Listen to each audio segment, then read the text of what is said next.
Hello friends, welcome to Bright Minds Academy. तो आज की इस वीडियो में हम पढ़ेंगे जीवाणु तथा विषाणु में अंतर, मतलब difference between bacteria and virus. तो चलिए शुरू करते हैं।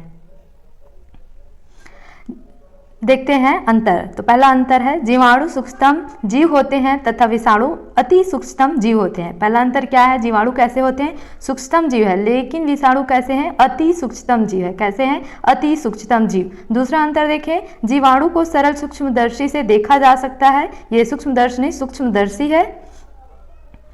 सरल सूक्ष्मदर्शी से देखा जा सकता है, परंतु जो विषाणु होते हैं उसको केवल और केवल इलेक्ट्रॉन सूक्ष्मदर्शी से ही देखा जा सकता है। तो जैसा कि पहले अंतर में हमने पढ़ा कि विषाणु अति सूक्ष्मतम जीव है, इस कारण से इसको देखने के लिए भी क्या है, इलेक्ट्रॉन सूक्ष्मदर्शी की क्या पड़ती है, आवश्यकता पड़ती है, या इलेक्ट्रॉन सूक्ष्मदर्शी की सहायता से ही विषाणु को देखा जा सकता है। सरल सूक्ष्मदर्शी से विषाणु को नहीं देखा जा सकता। तो दो अंतर हो गया। पहला, जीवाणु सूक्ष्मतम जीव है, लेकिन विषाणु क्या है? अति सूक्ष्मतम जीव है। दूसरा अंतर, जीवाणु को सरल सूक्ष्मदर्शी से देखा जा सकता है, लेकिन विषाणु को देखने के लिए इलेक्ट्रॉन सूक्ष्मदर्शी की आवश्यकता पड़ती है। आगे अंतर देखते हैं। जीवाणु जो होते हैं परजीवी होते हैं, मृतोपजीवी होते हैं, सहजीवी या सहपोषी भी होते हैं, और कई रूपों में पाए जाते हैं। लेकिन विषाणु जो होते हैं शुद्ध परजीवी ही होते हैं। क्या होते हैं? शुद्ध परजीवी, तथा स्वतंत्र अवस्था में जीवी स्वरूप में नहीं पाए जाते।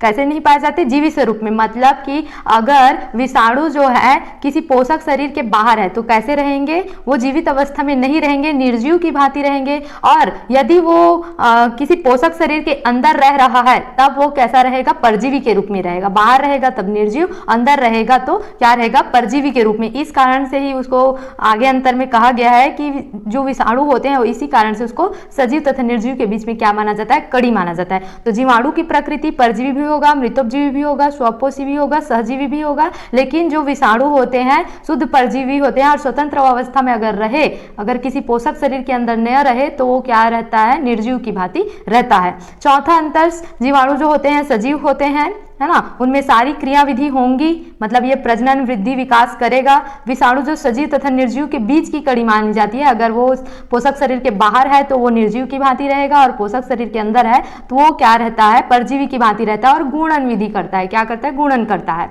वहीं पांचवा अंतर देखें, जीवाणु में जीव द्रव्य युक्त सुनिश्चित कोशिकीय संरचना पाई जाती है ना। जीवाणुओं में सेल स्ट्रक्चर होता है, एक निश्चित सेल स्ट्रक्चर होता है जो कि जीव द्रव्य युक्त होता है। लेकिन जो विषाणु जो होते हैं, वायरस होते हैं, उनमें कोई सेलुलर स्ट्रक्चर नहीं पाया जाता, ना ही उनमें जीव द्रव्य पाया जाता है। मतलब जीव द्रव्य का क्या होता है? पूर्णतः अभाव होता है। तो ये क्या हो गया? अंतर एक बार रिवाइज कर लेते हैं। पहला अंतर, जो जीवाणु सूक्ष्मतम जीव है और विषाणु अति सूक्ष्म जीव है।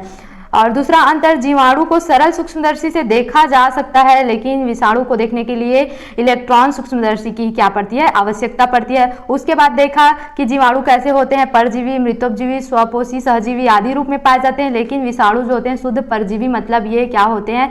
पोषक शरीर के अंदर रहेंगे तब परजीवी रहेंगे, और बाहर रहेंगे तब निर्जीव अवस्था में। जीवाणु कैसे होते हैं? सजीव होते हैं। लेकिन विषाणु जो है जीवाणु तथा सजीव तथा निर्जीव के बीच क्या मानी जाती है? कड़ी मानी जाती है। वहीं जीवाणु में कोशिकीय संरचना पाई जाती है, लेकिन विषाणु में कोशिकीय संरचना का क्या रहता है? अभाव रहता है। तो इस तरीके से हमने देखा क्या जीवाणु तथा विषाणु में अंतर। तो अगर आपको वीडियो अच्छा लगा होगा तो वीडियो को लाइक करें एंड ब्राइट माइंड्स अकेडमी को सब्सक्राइब करें। Thanks for watching.